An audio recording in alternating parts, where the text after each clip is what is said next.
मन के संबंध में आज तक बहुत सी भ्रांतियां रही हैं और मन को समझ पाना इतना आसान भी नहीं है। आपका मन के बारे में क्या विचार है, कमेंट करना।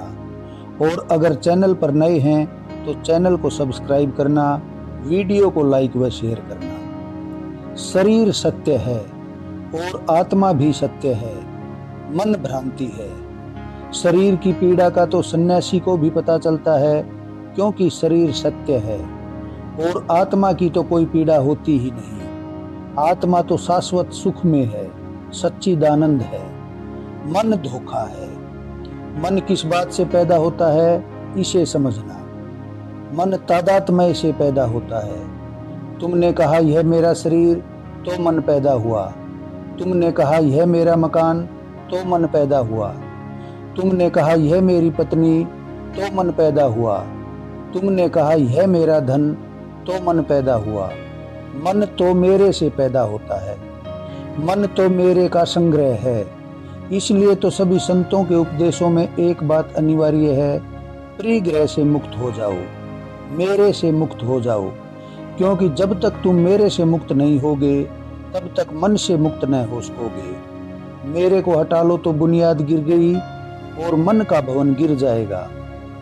तुमने देखा जितना मेरा उतना ही बड़ा मन। मेरा समाप्त हो जाता है तो मन समाप्त हो जाता है। तुम जब राज सिंहासन पर बैठ जाते हो तो तुम्हारे पास बहुत बड़ा मन होता है। राज सिंहासन से उतर जाते हो तो मन सिकुड़ जाता है, छोटा हो जाता है।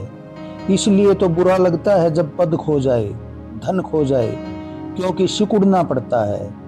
और सिकुड़ना किसी को भी अच्छा नहीं लगता है।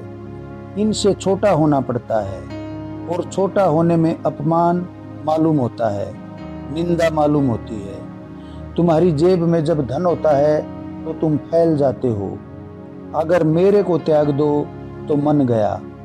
मन कोई वस्तु नहीं है। मन तो शरीर और आत्मा के एक दूसरे से मिल जाने से जो भ्रांति पैदा होती है, उसका नाम है। मन तो प्रतिबिंब है। इसे ऐसा समझो कि तुम दर्पण के सामने खड़े हो। दर्पण सच है, तुम भी सच हो। लेकिन दर्पण में जो प्रतिबिंब बन रहा है वह सच नहीं है। इसी तरह आत्मा और शरीर का साक्षात्कार हो रहा है। शरीर का जो प्रतिबिंब बन रहा है आत्मा में, उसको अगर तुमने सच मान लिया तो वह मन है। और अगर तुमने जाना कि केवल शरीर का प्रतिबिंब है, न तो मैं शरीर हूँ और शरीर का प्रतिबिंब तो मैं कैसे हो सकता हूँ, तो फिर कोई मन नहीं।